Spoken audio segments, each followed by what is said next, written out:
Assalamualaikum warahmatullahi wabarakatuh. Bismillahirrahmanirrahim. Alhamdulillahirabbil alamin.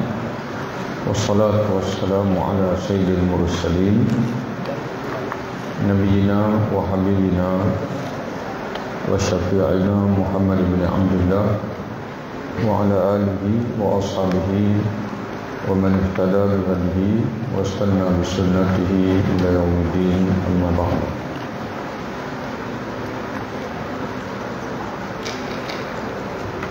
Qala Nabi sallallahu alaihi wasallam, hadis yang ke-17, muka surat 13.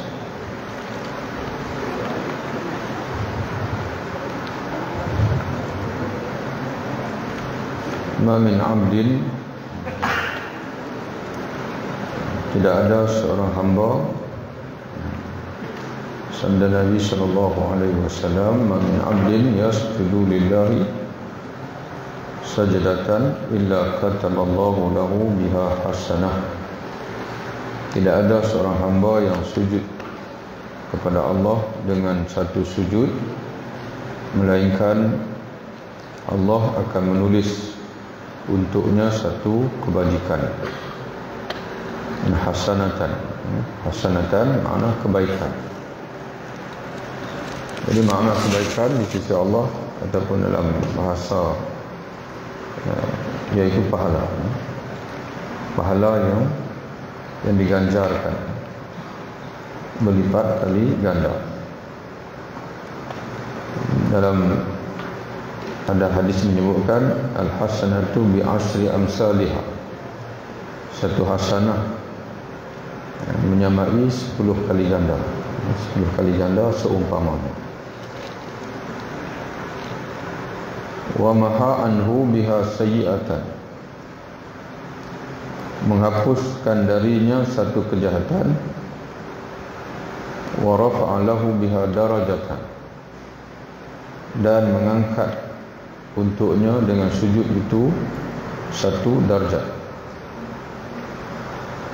Fastaghfiru minas sujud, oleh itu banyakkanlah olehmu bersujud, yaitu dengan mengerjakan salat.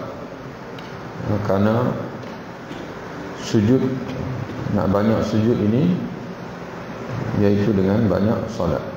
Walaupun di sana ada sujud tilawah, sujud tilawah hanya ada 14 tempat saja dalam Al-Quran. Dan juga sujud syukur. Sujud syukur hanya apabila kita dikurniakan Allah dengan nikmat-nikmat yang besar. Adapun nikmat yang biasa-biasa ini tidaklah diajar oleh Nabi untuk kita sujud syukur. Tak pernahlah ada orang ulama setiap kali lepas makan sujud syukur. Tidak ada. Tidak ada. Jadi sebab itu kalau nak banyak sujud ini supaya banyak hasanah, dan pada yang sama kejahatan-kejahatan yang ada pada kita pun dihapuskan oleh Allah, dan sekaligus darjat kita diangkat oleh Allah. Maka kena banyak sembahyang. Dalam satu hadis yang lain, apabila seorang sahabat yang di-offer oleh Nabi SAW, salni, Nabi kata, minta, kamu nak minta apa kepada aku? Sahabat yang namanya Abi Rafi', seorang yang rajin berkhidmat kepada Nabi SAW. Bila Nabi nak ambil wudu, dia akan cari bekas, bawa air wudu kepada Nabi SAW. Bila Nabi nak pakai sepatu, dia ambil sepatu Nabi, letak depan Nabi. Maka akhirnya Nabi kata dekat dia, salni, minta kepada aku apa yang kamu nak minta. Lalu dia kata apa? Dia kata, as'alu murafaqataka fil jannah.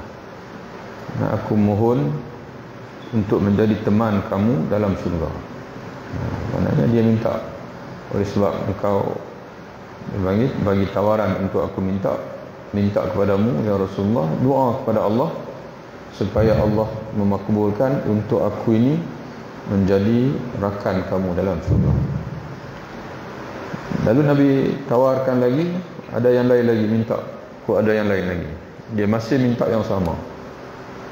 Aku ingin ya Rasulullah untuk menjadi teman kamu dalam syurga nanti. Lalu Nabi berkata, a'inni, tolonglah daku untuk mencapai maksud kamu itu bikasratis sujud, dengan banyak sujud. Jadi sebab itu tuan-tuan sekalian, pertolongan yang sebenarnya ialah daripada kita sendiri sebelum orang lain. Rasulullah sendiri dia boleh tolong, tapi dia sendiri sebut kamu sendiri kena tolong diri kamu, iaitu dengan banyak sujud. Bikasratis sujud, dengan banyak sujud. Kata alim ulama kita, iaitu banyak mengerjakan salat. Qala Nabi SAW, hadis ini terdapat dalam Sunan Ibnu Majah daripada Ubadah bin As-Samit radhiyallahu anhu. Menurut Syekh Syuaib Al-Arnaut, hadis ini adalah isnadnya sahih, sanadnya sahih. Qala Nabi SAW, hadis yang berikutnya, man salal ghadata fi jama'atin thumma qa'ada yadhkurullaha hatta tatlu'a asy-syamsu thumma shalla rak'ataini kanat lahu ka'ajri hajjatin wa umratin tamatin. Sesiapa menunaikan salat subuh berjamaah, Nabi sebut shalla al-ghadata fi jama'atin. Sesiapa menunaikan salat subuh berjamaah, kemudian dia duduk berzikir kepada Allah hinggalah terbit matahari. Itu yang pertama sekali, nak dapat kelebihan sebagaimana disebut oleh Nabi SAW dalam hadis ini. Mula-mula sekali kena semayang subuh berjamaah. Yang kedua, dia kena duduk berzikir kepada Allah hinggalah terbit matahari. Tak boleh buat benda lain, termasuk lena. Lepas subuh tu dia kena berzikir. Zikir ni terpulanglah, nak baca Quran pun boleh, nak nak beristighfar pun boleh, nak selawat pun boleh, ataupun nak bertahlil la ilaha illallah pun boleh, nak tasbih subhanallah walhamdulillahi wa la ilaha illallah wallahu akbar pun boleh. Kalau kebetulan ada majlis kuliah, majlis ilmu pun masuk juga zikrullah, sehingga terbit matahari. Kemudian ia bersalat pula 2 rakaat. Kemudian dia semayang. Bila dah terbit matahari dengan sempurna, dan sebagian ulama menyatakan sehingga matahari ini meninggi dengan kadar segala,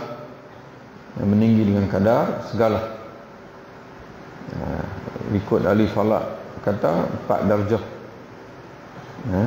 Kerana orang teman kita ni dia tanya galah siapa? Kalau galah Tok Wan saya sama tinggi yang pokok nyok. Yang tu zuhur. Kalau ikut galah tu zuhur. Jadi kata ahli ulama, ahli falak kata galah yang dimaksud oleh Nabi SAW ni ialah 4 darjah. Ini ketinggian 4 darjah. Matahari ini 1 darjah 4 minit. 1 darjah 4 minit, lebih kurang dalam 16 minit. 16 minit selepas terbit matahari. Itu adalah waktu duha yang paling awal.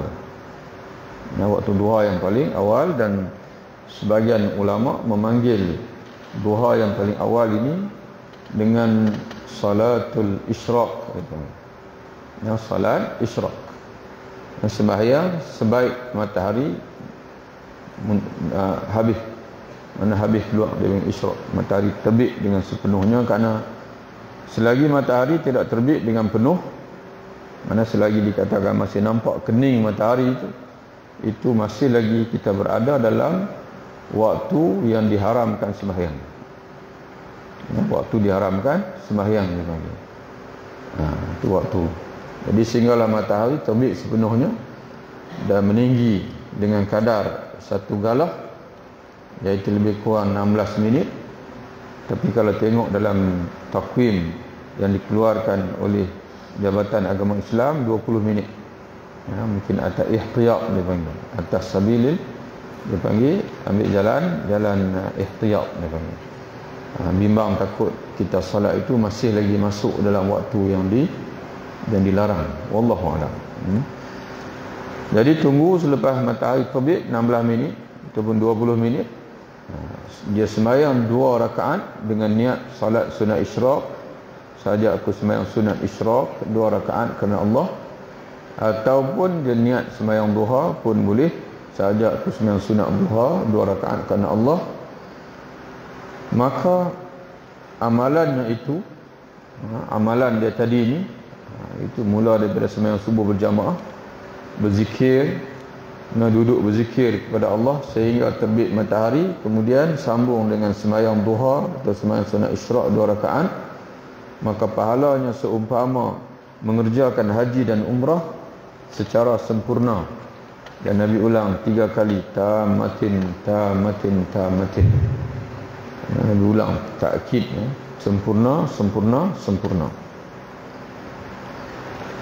Hadis ini direkodkan oleh Imam At-Tirmizi dalam Sunan At-Tirmizi ataupun Jami' At-Tirmizi. Menurut Imam Tirmizi, hadis hasanun gharib. Hadis hasan gharib. Jadi Imam Tirmizi ni dia agak, istilah dia tu agak sikit. Ada sahih, ada hasan sahih, ada hadis hasan, ada hasan gharib, ada gharib. Apa maknanya Ustaz? Itu kena tanya Imam Tirmizi. Ataupun tanya manalah ustaz yang pandai hadis, dia boleh bagi tahu lah, insya-Allah. Kita ni Imam Tirmizi kata sahih, sahih lah. Imam Tirmizi kata hasan, hasan. Imam Tirmizi kata gharib, gharib lah kita guna. Kemudian hadis yang berikutnya, qala Nabi sallallahu alaihi wasallam, man shalla lillahi 40 yawman. Ini siapa-siapa nak jadi wali ni, ini kena beramal kan hadis ni. Sembahyang subuh berjamaah, kemudian duduk sampai terbit matahari. Ni dak zaman hari ni ramai nak claim jadi wali. Orang lain jadi wali, dia pun claim jadi wali juga. Tapi amalan tak tahu mana pun. Amalan tak tahu mana. Jadi wali ini sebenarnya dia Allah Ta'ala yang boleh bagi kat kita. Tak payah ijtihad. Kalau Allah Ta'ala nak habaq dekat orang lain, orang tahu. Jadi kebanyakan yang ijtihad diri menjadi wali ni memang bukan wali. Kalau dia wali, dia tak ijtihad. Kalau dia wali, dia tak ijtihad, dia panggil. Macam Nabi sendirilah, malaikat Jibril yang diutus oleh Allah untuk lantik dia. Bukan dia yang beria-ia untuk melantik diri dia sendiri untuk menjadi Nabi ataupun Rasul. Hadis yang berikutnya, barang siapa, kata Nabi, shalla lillahi 40 yawman, barang siapa yang menunaikan salat lillahi kerana Allah 40 hari, fi jama'atin, dalam jamaah, mana berjamaah, yudriku at-takbiratul ula, dengan memperolehi takbir yang pertama, kutibat lahu bara'atun minan nar wa bara'atun minan nifaq. Akan ditulis untuknya 2 pembebasan. Satu, pembebasan daripada neraka, dan yang kedua, pembebasan daripada nifaq, penyakit munafik. Jadi dia nak kena buat apa sini? Sembahyang berjamaah 40 hari tanpa selang. Yang keduanya, bukan takat sembahyang berjamaah, dia mesti sembahyang berjamaah 40 hari ini lebih kurang 200 waktu dengan mendapat takbir yang mula-mula bersama imam. Iaitu ada dua tafsiran ulama. Satu tafsiran, sebaik imam angkat takbir, diikuti dengan takbir dia. Itu makna takbir tu ula. Maknanya dia sembahyang awal waktu sungguh. Imam takbir Allahu Akbar, maka diikuti dia pun takbir Allahu Akbar. Dan sebahagian ulama mentafsirkan takbir tu ula, iaitulah dengan dia sekurang-kurangnya dia takbir sebelum imam bangun daripada rukuk. Dalam makna yang lain, dan dia tidak ketinggalan rakaat dengan imam 40 hari 200 waktu, dia memberi salam bersama dengan imam. Tapi kalau macam kita selalu waktu wajin takbiratul ula, waktu tak wajin main juga sembahyang berjamaah. Tapi imam dah lepas 2 rakaat, 3 rakaat, itu bukan takbiratul ula. Takbiratul ula ini imam bagi salam, kita bagi salam. Itu sekurang-kurangnya. Tapi yang rajihnya kata ulama ialah yang tadi, yang pertama tadi. Mana dia takbir sebaik imam takbir. Jangan takbir dulu pada imam pula. Kalau takbir ni, kata alim ulama, kita mengaji dalam fiqh, kita mengaji dalam kitab fiqh, kita ni dituntut innama ju'ila al-imam liyutamma bih. Dalam hadis Nabi sebut, sesungguhnya imam itu dilantik untuk kamu ikut, bukan dia ikut kamu. Itu maksud hadis Nabi itu. Jadi makruh, dan boleh bawa pada batal solat kalaulah kita ni mendahului imam. Dan kalau kita berembar dengan imam, berembar tahu, berembar ni makna bersaing dengan imam, makruh. Makruh kita dipanggil kita beriringan sama dengan imam, kecuali takbiratul ihram. Takbiratul ihram, kalau kita bersaing dengan imam, batal sembahyang. Batal sembahyang. Kalau yang lain dia hanya sekadar makruh. Tapi kalau takbiratul ihram, tak ada imam habis takbir, imam A, kita pun A sama, batal solat. Jadi sebab itu mesti kita mulakan takbir apabila imam sampai kepada bar Allahu Akbar, barulah kita boleh sambut dengan Allah. Sambut dengan Allahu Akbar. Jadi itu kalau nak dapat pembebasan daripada api neraka dan juga daripada nifak, penyakit munafik, maka kena buat dua ini. Sembahyang berjamaah 40 hari, iaitu 200 waktu, dengan mendapat takbir yang pertama bersama dengan imam.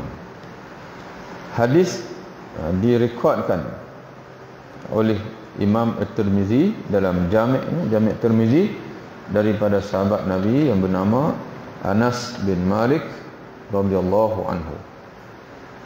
Qala Nabi sallallahu alaihi wasallam, inna afdalas salawati 'indallahi salatu subhi yaumal jumu'ati fi jama'atin. Jadi hadis ni macam kita sebut dah. Hafal bagi banyak. Kalau tak mahu hafal pun simpan. Kita hadis bagi banyak, mengaji hadis bagi banyak, senang nanti nak mengajak senang. Mengajak hadis ni sebenarnya tak payah huraian panjang-panjang. Bagi banyak hadis. Orang tanya, sebab apa ustaz tak urai panjang-panjang? Hadis takat faham cukup lah. Padahal kita tak erti nak urai, tak apalah, tak ada masalah. Sebenarnya hadis begitulah. Sebenarnya hadis ni mudah. Utitu jawami'ul kalim. Nabi sebut dalam hadis SAW, aku dikurniakan dengan perkataan yang jami', yang ringkas, tapi maknanya padat dan mudah difahami.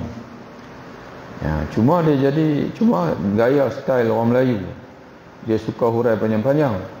Jadi kalau orang Arab mengaji hadis 40, biasa tu 40 hadis tu kadang-kadang 2 jam habis. Sebenarnya dia setakat faham lah. Tapi orang Melayu kalau 40 hadis ni modal setahun, modal untuk ustaz kuliah setahun. Jadi sayanglah kalau dah 40 hadis setahun, kitab-kitab hadis lain lagi. Jadi sebab itu dari segi pengajian ni, termasuk sekali anak-anak kita, adik-adik kita di depan ni, kita mengaji fiqh ini, dia kena mula daripada matan yang paling ringkas sampai kepada matan yang paling tinggi, mu'tamad dalam mazhab Syafi'i. Mula daripada matan Safinatun Najah contoh fiqh, dan sekarang ni dah diterbitkan lagi ringkas daripada Safinatun Najah, Sittina Mas'alatan, Imam Az-Zahid, disyarahkan pula oleh Imam Ramli. Jadi bukan calang-calang matan ni, disyarah oleh Imam Ramli. Imam Ramli ni kalau orang mengaji mazhab Syafi'i, semua orang tahu ini di antara qaul yang mu'tamad dalam mazhab Syafi'i, Imam Ramli. Jadi kalau sampai imam mujtahid syarah kitab kita, makna kitab kita tu hebat walaupun nipis. Imam kemudian dibuat hasyiah oleh Al-Alamah Ad-Dumyati pula. Ada hasyiah pula. Sittin masalah ringkas. Dalam 2-3 lay. Pasal dalam 3-4 lay dia makan tu. Kemudian selepas itu naik pada Al-Yaqutun Nafis. Naik pula kepada dipanggil ujung sekali biasanya orang mengaji Minhaj contohnya. Jadi begitulah, hadis pun sama. Hadis 40. Kemudian naik kepada Umdatul Ahkam, Al-Maqdisi ada 400 hadis. Kemudian naik pada Bulughul Maram, ada lebih kurang dalam 1400 hadis. Itu Bulughul Maram. Selepas itu kalau nak berhenti tahun tu pun boleh jadi mufti lah. Tadi dah habis dah matan Syafi'i tadi. Matan mazhab Syafi'i dah habis mengaji. Kemudian 40, 300, 400, 1400, itu semua hadis-hadis hukum. Imam Ibn Hajar himpun. Maknanya bab hukum hakam ni dah komplit. Cuma selepas tu kalau boleh mengaji lagi lah Bukhari dan sebagainya. Tapi kalau tak mau Bukhari pun dah memadai dah. Setakat orang kampung nak tanya soalan tu boleh lah. Tapi kalau mengaji hadis pun 40 hadis Manawi saja. Kemudian matan pula, mengaji matan dah lah hak kecil, penyegan pula tu. Mana penyegan hak kecil pun mengaji tak habis, faham tak apa elok. Itu orang tanya lain jawab lain. Itu yang berlaku pada zaman hari ini. Jadi sebab itu sayang anak-anak kita ni dah mengaji dah, tak boleh buat apa dah. Kalau duduk di Madi ni tak boleh buat apa dah. Baik mengaji. Mengaji sungguh-sungguh. Tidak nanti rugi. Orang tanya berapa tahun duduk di Madi? 4 tahun. 4 tahun tak boleh jadi alim lagi. Pelik. Maknanya mesti dia main. Mesti dia main. Kalau 4 tahun tak boleh jadi alim lagi. 4 tahun madai dia panggil. Kalau inilah, kalau mengaji sungguh-sungguh. Balik pada hadis kita ini. Qala Nabi sallallahu alaihi wasallam, inna afdhalus salawati 'indallahi salatu subhi yaumal jumu'ati fi jama'atin. Salat yang terbaik di sisi Allah dari segala jenis salat ialah salat subuh pada hari Jumaat dengan berjamaah. Salat subuh pada hari Jumaat dengan berjamaah. Itu salat yang paling baik. Hadis sebagaimana direkodkan Imam Al-Baihaqi dalam Syu'abil Iman. Imam Al-Baihaqi ni banyak sungguh kitab hadisnya. Memang banyak sungguh-sungguh. Dia ada sunan. Sunan ada 2 pula, Sunan Kubra dan ada Sunan Sughra. Kemudian ada Syu'abil Iman. Ni kitab Syu'abil Iman. ada Dalailun Nubuwah, itu semua kitab hadis. Kemudian ada lagi kitab hadis dan kitab apa ni, memang banyak sungguh Imam Al-Baihaqi ni. Kitab hadis ni. Dari Ibnu Umar, sahabat Nabi yang bernama Ibnu Umar radhiyallahu anhu, Al-Jami' As-Saghir. Dan itu juga direkodkan oleh Imam As-Suyuti dalam Al-Jami' As-Saghir. Imam Suyuti ni dia menghafal lebih kurang 200,000 hadis. Dia kata kalau ada lagi dia akan hafal lagi, tapi dah berhenti takat tu. 200,000 hadis. Dan kitab dia Al-Jami' As-Saghir ini ada 10,000 hadis. Al-Jami' As-Saghir ni ada 10,000 hadis. Dia susun ikut abjad. Hadis yang bermula dengan alif, habis hadis yang bermula dengan alif, hadis yang bermula dengan ba, kemudian hadis yang bermula dengan lepas ba apa? Ta, lepas tu sa, jim, sampai habis lah, sampai ya. Zaman tu bukan ada komputer. Zaman tu zaman tak ada komputer. Zaman hari ni kalau ada ustaz boleh susun tu, dia copy paste. Dia ambil daripada Maktabah Syamilah sebagainya, dia copy paste. Copy paste. Zaman dulu dia kena salin sendiri. Salin. Dia ada istilah. Dia ada istilah macam taswib, tabyid, tahmir. Dia panggil. Malah dia salin. Tabyid ni mana pemutihan, kalau tak silap lah. Kemudian salin dia semak pula. Pun ada yang tertinggal, penambahan yang sebagai tersilap, ya, bukan boleh padam. Kalau zaman lalu ni boleh padam dalam komputer tu. Padam dalam komputer tu tulis balik. Zaman dulu, sebab itu Imam Al-Bukhari rahimahullah dia menghimpunkan Sahih Al-Bukhari 16 tahun. 16 tahun. Kemudian Imam Ibn Hajar syarah Sahih Al-Bukhari namanya Fathul Bari, 24 tahun. Syekh Idris Al-Marbawi mengarang Bahrul Mazi 20 tahun lebih. 20 tahun lebih. Dan semua yang dia tulis itu, setakat yang Ana pernah dengar lah, makna orang cerita tentang dia sejarah ni, apa yang dia mengaji dengan tok guru dia. Dan dia mengaji selama 20 tahun tu, dia mengaji, dia balik, dia salin. Mengaji lagi, dia salin. Dia salin. Sampai habis dia mengaji. Itulah jadinya Bahrul Mazi. Ya, Bahrul Mazi. Jadi orang hari ni dia salin juga, tapi dia tak tahu salin apa.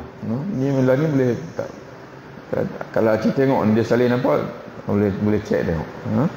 Salin macam mana. Kemudian kita salin, kita tak sayang. Kita tak ada perasaan sayang apa yang kita salin tu. Sepatutnya kita salin ni, salin letak tarikh, ustaz mana yang mengajar, dia mengajar apa, kita salin, dia panggil. Salin lah. Salin ni balik simpan. Nanti ada ustaz lain mengajar pula, salin lagi. Sebab itu orang yang rajin mengaji, kalau ada ustaz yang tersalah pun jangan bimbang, akan dibetulkan oleh ustaz lain. Jadi macam contoh macam malam ni Ustaz Nan hurai hadis, dia tafsir tu terjemah mungkin ada salah, keliru, tapi kita salin tulis. InsyaAllah nanti akan ada ustaz lain mengajar hadis yang sama. Dan kita pula mengaji sungguh-sungguh, salin juga. Kita akan teringat, itu Ustaz Nan cerita hadis yang sama, dia terjemah tak sama macam ustaz ni terjemah. Tak sama. Sebab itu orang yang rajin mengaji, insya-Allah jangan bimbang. Jangan bimbang dengan kesilapan. Akan dibetulkan. Dibetulkan oleh guru yang lain. Dalam 10 orang guru yang kita mengaji, takkan tak ada seorang pun yang betulkan kesilapan mana-mana ustaz yang seorang. Yang menjadi bimbang tu kalau dia mengaji ni dia pakai baca buku saja. Tu nasib lah. Kalau dia faham elok lah. Tapi kalau kebetulan pengarang itu sendiri pun silap, silap typing, yang mana silap lah. Mudah-mudahan bersihat ya.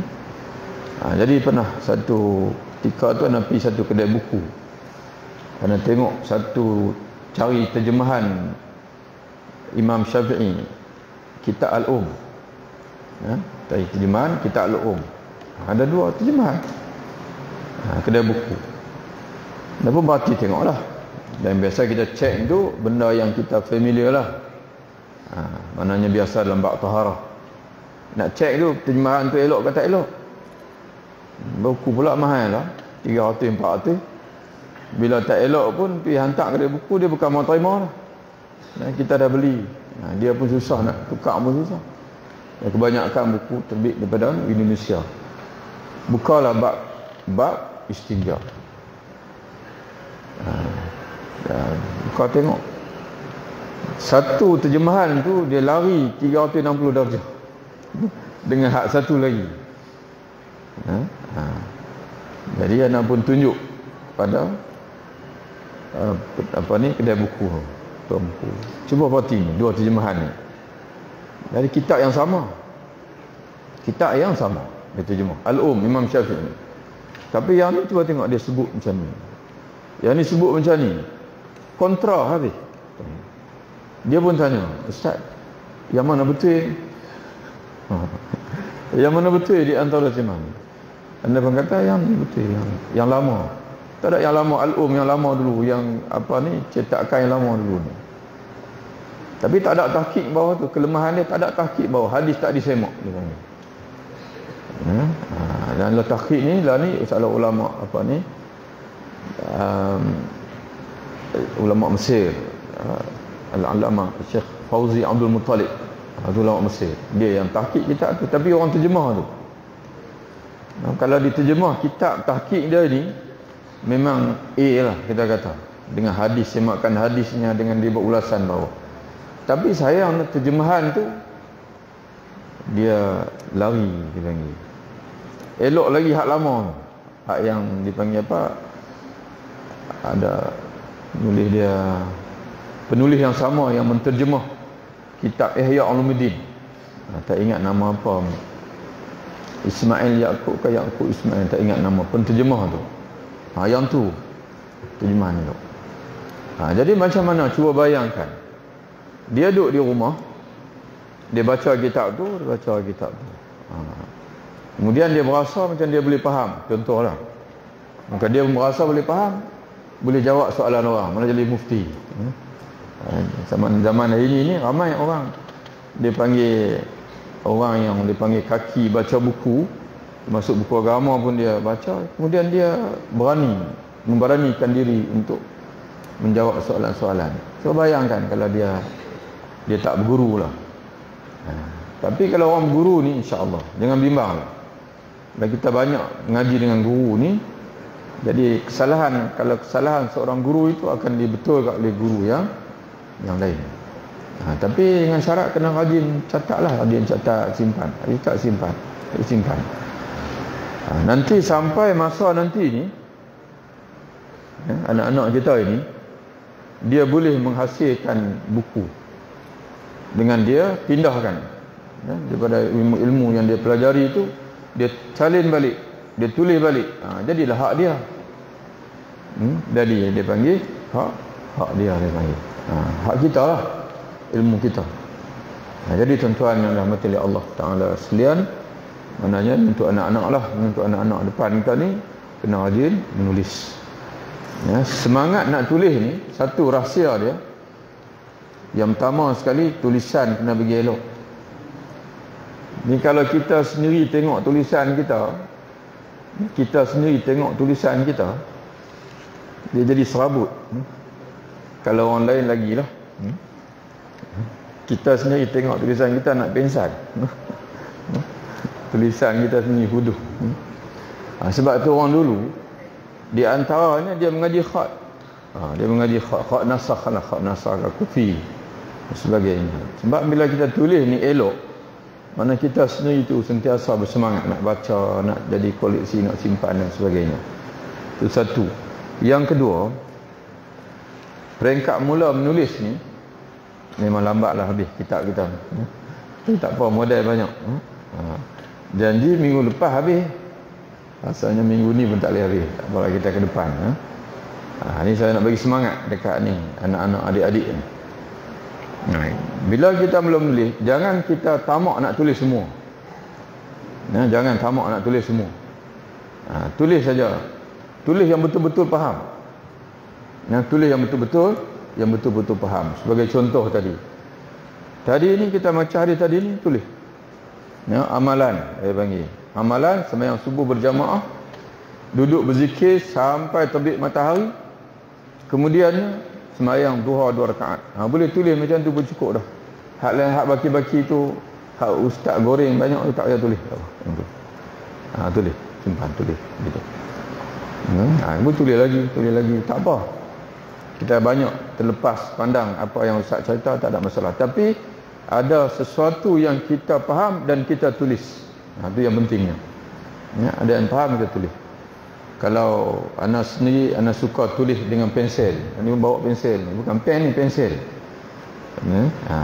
Keistimewaan tulis dengan pensel ni, kita boleh padam. Mula kita conteng dulu. Takut nanti hilang lah poin-poin penting yang saya tulis ni. Balik tu kita padam balik, kita tulis balik. Tulis yang mana bagi elok, yang kita faham. Ataupun kita ada 2 buku. Satu buku kita tulis secara rambang, ada satu buku balik, kena rajin lah. Balik di rumah tulis pula yang hak pakai aci, hak tadi tak aci. Hak tadi ni pakai tulis ikut ni. Ni hak pakai aci. Balik di rumah tulis pula. Tu mana tulis bagi elok, tu kira yang muktamad, kita faham. Jadi sebab itu ada ulama-ulama dulu, di antaranya Imam An-Nawawi rahimahullah, dia mengaji dan menulis pada masa yang sama. Umur pendek. Imam Nawawi umur pendek. Dalam umur berapa dia meninggal? Dalam 40. Meninggal dah. Tapi karyanya banyak sungguh. Sebab dia mengaji dan menulis, mengaji dan menghasilkan kitab pada masa yang sama. Dia mengaji, balik dia tulis. Macam Syekh Idris Al-Marbawi tadi. Bayangkan tuan-tuan sekalian, kalau Syekh Idris Al-Marbawi rahimahullah, dia salin dulu, habis salin semua 20 tahun, barulah dia buat kitab. Mungkin tak sempat. Mungkin kita tak sempat menyaksikan Bahrul Mazid. Mungkin tak sempat. Sebab 20 tahun mengaji, lepas tu mengambil masa pula mungkin 10 tahun pula menulis dan mati dulu. Itu kalau umur panjang. Kalau umur pendek, tak ada apa. Jadi sebab tu ada orang alim ulama yang dia belajar, menimba ilmu, balik terus dia tulis. Dia tulis menghasilkan kitab. Jadi tuan-tuan dan perempuan yang dirahmati oleh Allah Ta'ala sekalian, itu sikitlah dia panggil, kita bagi semangat pada anak-anak kita ni untuk mengaji dan juga menulis. Belajar, mengaji dan juga menulis. Sikit-sikit. Ilmu ini kena ambil sikit-sikit. Barang siapa yang mengambil banyak, dia akan tinggal banyak. Itu falsafah dia. Ada istilah Arab dia panggil. Ada istilah Arab dia, anda pun tak ingat. Alim ulama selalu sebut, dia panggil. Siapa yang dia panggil apa? Mana yang tamak, dia panggil. Mana dia akan hilang semua. Ini dia tamak maknanya. Dia mengaji yang ni dan sekaligus. Akhirnya dia akan mendapati dia seolah macam tak mengaji apa. Dia kena mengaji sikit. Mengambil masa, dia panggil. Mengambil masa 10 tahun dan mengambil masa 15 tahun, panggil. Tapi akhirnya ilmu kita tu dia akan kemas sungguh-sungguh, mantap sungguh-sungguh dalam diri kita. Kalau Tok Kenali rahimahullah, dia pesan, dia kata mengaji sampai jemu. Mana mengaji itu, ni ustaz ni ajak dah. Mengaji ni pun dah ajak dah. Sampai jemu. Sampai tak ada dah semua dah. Maknanya kitab tu mengaji dah, kitab ni mengaji dah, kitab ni pun mengaji dah. Bab ni pun dah mengaji ada ngajak dah. Jadi macam mana nak mengaji sampai jemu ni? Mana kena mengaji sungguh-sungguh lah. Kena mengaji sungguh-sungguh dia panggil. Jadi dia panggil qala Nabi sallallahu alaihi wasallam, man qala subhanallahil azim wa bihamdihi ghurisat lahu nakhlatun fil jannah. Sesiapa mengucapkan, siapa bertasbih subhanallahil azim wa bihamdih, pendek je tasbih dia, subhanallahil azim wa bihamdih ghurisat lahu nakhlatun fil jannah. Nescaya akan ditanamkan untuknya satu pohon kurma dalam surga. Yang ringkas saja, subhanallahil azim wa bihamdih, subhanallahil azim wa bihamdih, subhanallahil azim wa bihamdih, subhanallahil azim wa bihamdih, subhanallahil azim wa bihamdih, subhanallahil azim wa bihamdih, 5 kali. Makna 5 pokok kurma ada dalam surga. Jadi bila kita ni banyak pokok kurma dalam surga, mana kita ni jadi saudagar pokok kurma, saudagar kurma. Kita boleh menyebut saudagar kurma, mana pokok buah kurma, saudagar kurma mana orang pemilik kebun kurma. Jadi kalau dalam surga ada pokok kurma kita, takkan kita tak masuk surga. Tanah kita ada dalam surga, pokok kurma banyak dalam surga. Maknanya insya-Allah kita sendiri pun akan masuk dalam surga, sebab pokok-pokok kita sedang menanti kita. Yang pokok kita ni sedang menanti kita. Jadi mudah-mudahan itulah yang terkandung dalam maksud hadis ini insya-Allah. Jadi tasbih ni banyak Nabi ngajak tasbih. Di sini subhanallahil azim wa bihamdih. Ada di sana. Ini kalau tuan-tuan nak ambil pokok kurma. Tapi kalau tuan-tuan nak ambil murah rezeki, ada di sana riwayat hadis daripada Nabi sallallahu alaihi wasallam. Tapi yang ni kena baca banyak sikit, 100 kali pagi, subuh, lepas subuh 100 kali. Insya-Allah jadi kaya. Insya-Allah. Tapi kaya ni tak mestinya duit.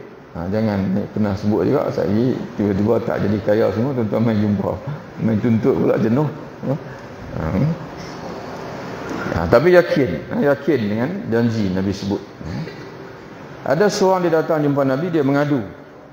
Dia ni selalu kesempitan rezeki, susah rezeki. Lalu Nabi SAW kata dekat dia, aku ingin mengajar kamu tasbih sekalian makhluk. Yang mana dengan tasbih itu mereka dikurniakan rezeki oleh Allah. Jadi makhluk-makhluk Allah ni, kalau mereka tak bertasbih kepada Allah, Allah Ta'ala akan stop rezeki mereka. Apa dia tasbih sekalian makhluk itu? Dalam riwayat ini menyebutkan subhanallah wa bihamdih, subhanallahil azim, astaghfirullah. Subhanallah wa bihamdih, subhanallahil azim, astaghfirullah. 100 kali. Insya-Allah. Kamu hadis tersebut begitulah, untuk kesempitan, mana rezeki, murah rezeki akan terjamin di sisi Allah Ta'ala. Rezeki kita ni insya-Allah. Ini sebenarnya banyak. Amalan murah rezeki ni banyak sebenarnya. Ada satu lagi Nabi sebut, barang siapa yang menjaga 4 rakaat pada awal pagi, awal siang, Allah akan mencukupkan dia pada baki siang. InsyaAllah apa saja yang dia usaha semua menjadi, insyaAllah Allah Ta'ala akan cukupkan. 4 rakaat sembahyang duha di awal siang, awal pagi. Main duha ni awal pagi lah. Jaga itu, insyaAllah rezeki akan cukup. Kehidupan kita pada hari itu akan cukup. Segala penghasilan kita tu mudah-mudahan akan di tapi lafaz hadis tu kama qala Nabi SAW gitulah. Nabi sebut barang siapa yang menjaga 4 rakaat di awal siang, kata ulama itu sembahyang duha, Allah akan mencukupkannya pada baki hari tersebut. Sembahyang duha. Qala Nabi sallallahu alaihi wasallam, man qala subhanallah wa bihamdih, subhanakallahumma bihamdika, la ilaha illa anta, astaghfiruka wa atubu ilaik, faqalaha fi majlisi dhikrin kanat katabi'i yutba'u alaihi, wa man qalaha fi majlisi laghwin kanat kafaratan. Barang siapa yang membaca subhanallah bihamdih, subhanakallahumma bihamdika la ilaha illa anta astaghfiruka wa atubu ilaik, jika dia baca itu dalam majlis zikir, macam kita ni majlis zikir lah, habis majlis kita baca, ucapan itu akan menjadi seumpama pemeteri yang mana dia akan dimeteri ke atasnya. Maknanya pahala itu akan terjaga dan tak akan hilang lagi pahala itu pada pahala majlis zikir tersebut. Dan jika dia baca itu dalam majlis lara, kebetulan majlis itu ada silap, ada dosa dan sebagainya, maka ucapan itu akan menjadi kafarah untuk dia, penghapus dosa yang berlaku dalam majlis itu. Jadi tuan-tuan yang dirahmati oleh Allah Ta'ala sekalian, mungkin kita banyak zikir dalam kitab ni saja apa ada 4-5 zikir ni. Jadi orang Melayu ni dia masalah dia satu, bila banyak dia tak buat langsung. Itu masalah orang Melayu. Tapi tak makan lain pula. Kalau banyak dia perhabis semua. Kalau banyak lauk, dia perhabis semua, dia makan semua. Tapi kalau bab zikir, semayang bersama, ada semayang duha, ada semayang malam, semayang duha pula 8 rakaat, ada hadis kata 2, sebut 2, ada hadis sebut pula 4, ada hadis yang lain sebut 6. Akhir sekali dia tak buat langsung. 2 pun tak buat, 4 tak buat, 6 tak buat, 8 pun tak buat. Zikir bersama juga. Ya, jangan macam tu. Jadi sebab tu alim ulama ni dia pisahkan. Daripada zikir-zikir yang ada terpisah ni, dia pisahkan, dia tulis balik. Dia beramal pagi. Dia tak mau nak, takut ketinggalan. Itu yang tuan-tuan jumpa banyak himpunan-himpunan zikir. Ada Hizib Imam Nawawinya, ada Ratib Al-Haddadnya, ada Maksurat Imam Hasanul Banna-nya, ada pula dipanggil Al-Qahtannya dipanggil. Jadi ada yang dipanggil kawan-kawan kita yang salafi ni, tu dipanggil pengarang Al-Qahtan. Tu ada dia himpun juga. Masing-masing tuan-tuan sekalian ada himpun baca pagi, ada baca petang. Itu untuk mengelakkan dia panggil, makna kita buat secara majmu'ah. Supaya kita dapat kelebihan-kelebihan yang Nabi sebut ni. Macam tadi ni, kita tak mau nak tertinggal pokok dalam surga. Kemudian kita pun tak mau juga pada yang sama kelebihan, supaya majlis zikir tu pahalanya itu termaktub, tak akan terongkai lagi dipanggil, tak akan hilang lagi daripada kita. Baca yang ni pula. Kemudian pula ada Nabi sebut pula siapa baca 10 kali qul huwallah, satu rumah dalam surga. Ada himpun pula, dia buat sekaligus semua dipanggil. Di waktu pagi dia panggil setengah jam, dapatlah semua cari himpun tadi. Kalau tak himpun gitu mungkin terlepas pandang dia panggil. Itu dia panggil sejarah. Ada setengah orang dia kata tak ada dalil ni. Hizib Imam Nawawi tak ada dalil contohnya.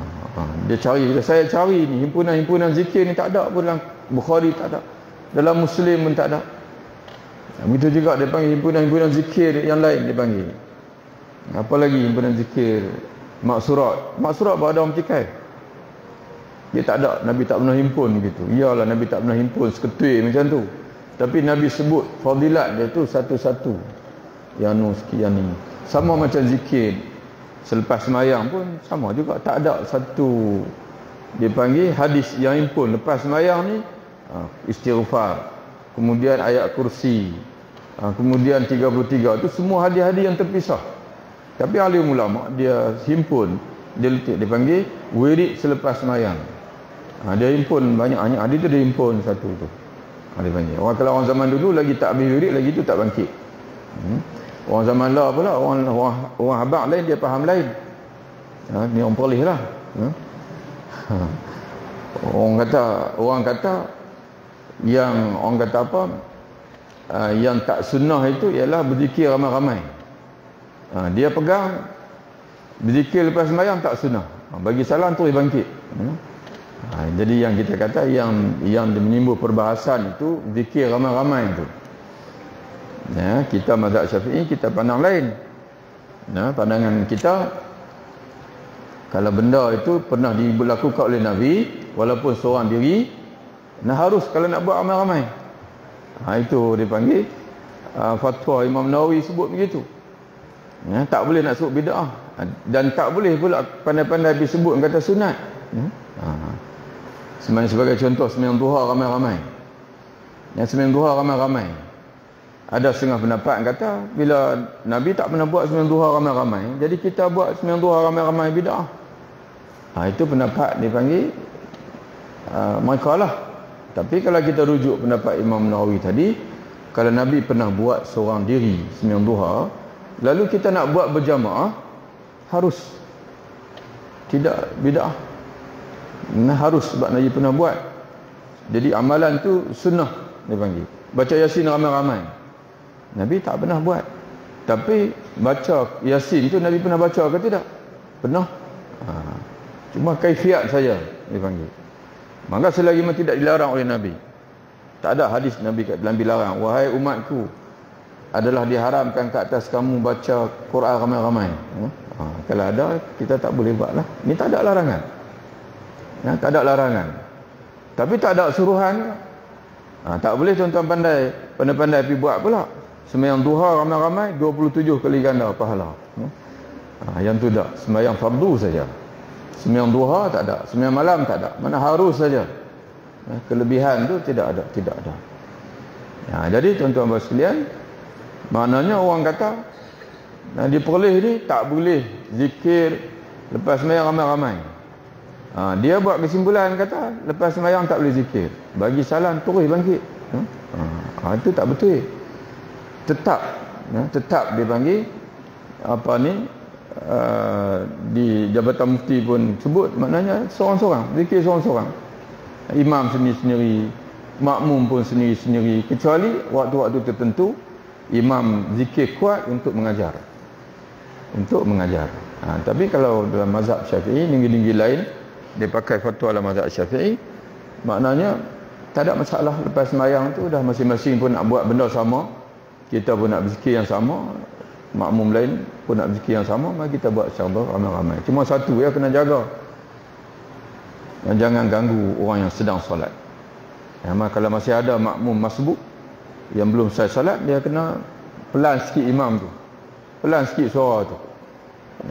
Kalau boleh tu mic tu buang tak tepi, sehinggalah dia habis solat. Ataupun dah tak ada orang solat, tak apa, jangan ganggu dia, sebab dia sedang mengerjakan yang fardu, kita pula yang sunat.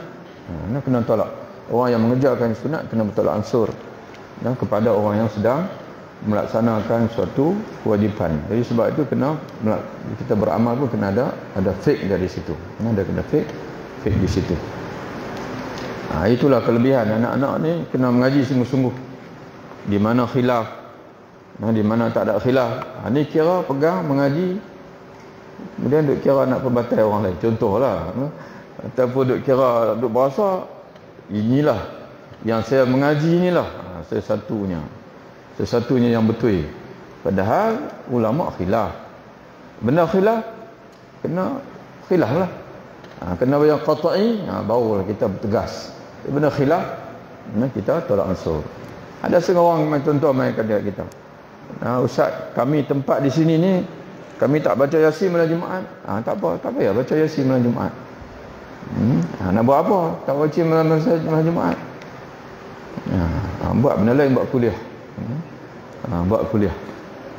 Ada setengah tempat, tak payah sebutlah, tak kira orang silap faham pula. Ada setengah lagi orang silap faham pula. Orang zaman lah ni ada termasuk live pula ni. Tuan-tuan tak ada masalah. Orang zaman hari ni dia kadang-kadang sensitif, ada benda-benda yang sensitif. Kita pun panggil apa, benda khilaf dan berselian, mesti na'taziru ba'duna ba'dan, dan mesti ada tolak ansur di antara satu sama lain. Tak ada masalah benda berselian. InsyaAllah nanti kita sambung lagi. Banyak lagi modal kita. Makna buku ni boleh bertahan lagi 2-3 minggu ni, insya-Allah. Wabillahi taufiq. Assalamualaikum warahmatullahi wabarakatuh.